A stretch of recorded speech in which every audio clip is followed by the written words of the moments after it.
कौन है भारत का वफादार, भूटान या नेपाल? भूटान में ऐसा क्या है जो चीन को खटकता है? क्या चीन बनाना चाहता है भूटान को अगला तिब्बत? चीन की तरफ एकटक निगाह लगाए क्यों देखता है नेपाल? दोस्तों, वैसे तो भारत अपने सभी पड़ोसी देशों के साथ शांति से रहना चाहता है, लेकिन चीन और पाकिस्तान ऐसे दो मुल्क हैं जिन्हें अमन चैन से रहना शायद पसंद नहीं है। चीन एक तरफ गलवान वैली को लेकर तो वहीं पाकिस्तान कश्मीर को लेकर हमेशा अपने ऊल जलूल चालें चलता रहता है। ऐसे में भारत के साथ कुछ ही पड़ोसी देश हैं जो अभी फिलहाल शांति बनाने में कामयाब रहे हैं। इसीलिए आज की इस वीडियो में हम जानेंगे कि हमारे पड़ोसी मुल्क नेपाल और भूटान की भारत के साथ वर्तमान समय में क्या भागीदारी है। साथ ही इस वीडियो के जरिए हम ये भी जानने की कोशिश करेंगे कि आखिर नेपाल और भूटान में कौन सा देश भारत का वफादार है। तो चलिए बिना देरी किए वीडियो को शुरू करते हैं। दोस्तों, अब देखा जाए तो नेपाल और भूटान शुरू से ही हमारे अच्छे मित्र रहे हैं और शायद इसीलिए भारत ने समय समय पर जब भी जरूरत पड़ती है तो बिना सोचे समझे उनकी हर संभव मदद की है। तो चलिए जरा दोनों देशों की राजनीति से लेकर आर्थिक घटनाक्रम के बारे में आराम से बात करते हैं। दोस्तों, भूटान को अगर ज्योग्राफिकल देखा जाए तो ये भारत के उत्तर पूर्व में स्थित एशिया महाद्वीप एक छोटा सा देश है जो हिमालय रेंज के अंतर्गत आता है। इसकी राजधानी थिम्पू और यहाँ की मुद्रा भूटानी नेग्रोट्रम है। इसके अलावा यहाँ भारतीय रुपया भी खूब चलता है। देखा जाए तो भूटान दो बड़े देशों की सीमा साझा करता है, जिसमें पहला है भारत और दूसरा चीन है।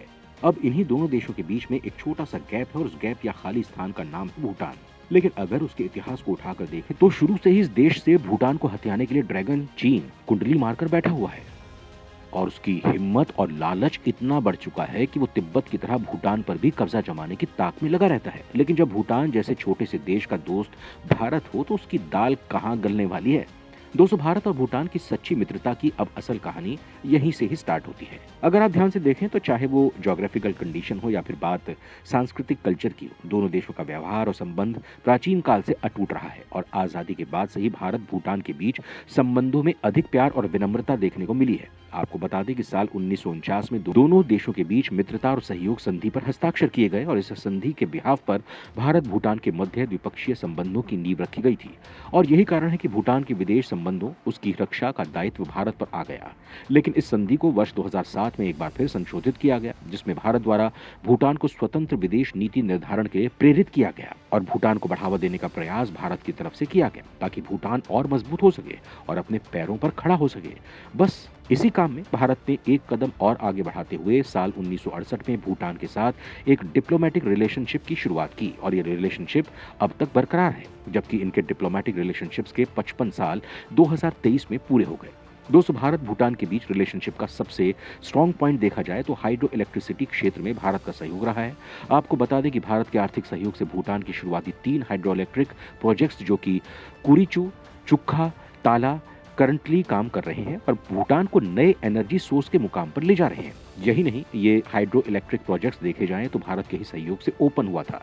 वहीं भारत के सहयोग से भूटान ने अपनी कल्चरल वैल्यूज के कारण इकोनॉमिक डेवलपमेंट के स्थान पर सस्टेनेबल डेवलपमेंट पर बल दिया। इसके अलावा भारत द्वारा सैटेलाइट टेक्नोलॉजी के माध्यम से भूटान की सहायता विभिन्न बचाव अभियानों, दूरसंचार को बढ़ावा देने आदि में मदद कर रहा है।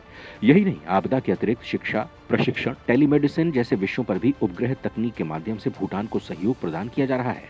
और तो और इसमें सबसे अहम बात यह है कि हाल ही में भारत और भूटान के बीच ये फैसला हुआ था कि इसरो भूटान में ग्राउंड स्टेशन का निर्माण करेगा।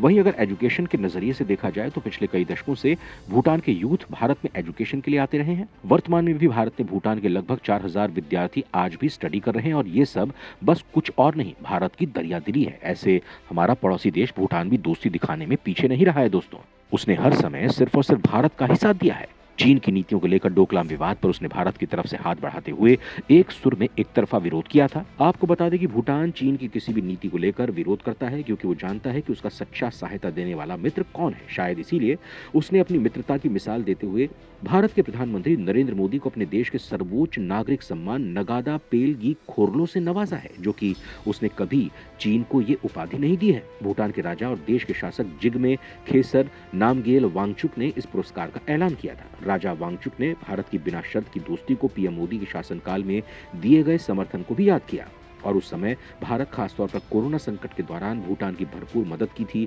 और तब समूचे विश्व ने इस बात को लेकर सराहना भी की थी।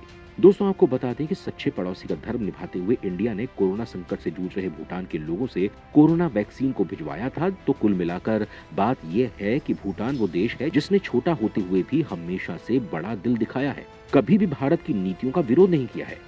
दोस्तों, वहीं अब नेपाल के इतिहास और भारत को लेकर उसके रिलेशनशिप की बात करें तो शुरुआत में तो ठीक थे, लेकिन वर्तमान समय में जो चीन को लेकर स्थिति बनी हुई है उस पर कहीं ना कहीं सवाल नेपाल को लेकर खड़े हो रहे हैं।